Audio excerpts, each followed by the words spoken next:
Ассаламу алейкум ва рахматуллахи ва баракату.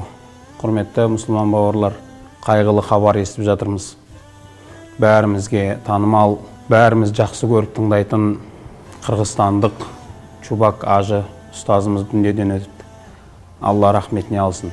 Осы қайғыға орай қырғызстандық бауырларымызға шын жүрегімізбен көңіл айтамыз.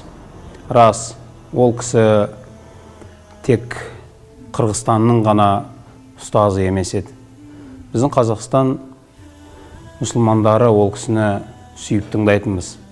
Және өзіміздің арамызда жігіттер Чубак ажы былай деп айтты, Чубак ажы былай деп айтты деп, ол кісінің жақсы жағымен еске алып айтқан сөздерін талқылап отыратынбыз. Өте білімді, ойын дәл жеткізе алатын ғалымдардан еді ол кісі. Алла ол кісіні рахметіне алсын дейміз.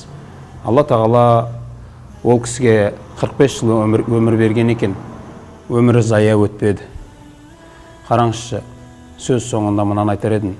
Абдусаттар ұстазымыз, Абдуғаппар ұстазымыз, және осы Чубак ажы сияқты ұстаздарымыз бұл кісілерді өлді деп айтуға болмайды. Өйткені Абай атамыз айтады: өлді деуге бола ма, айтыңдаршы, өлмей тұғын артында із қалдырған дейді. Бұл кісілердің артында үлкен із қалды ғой.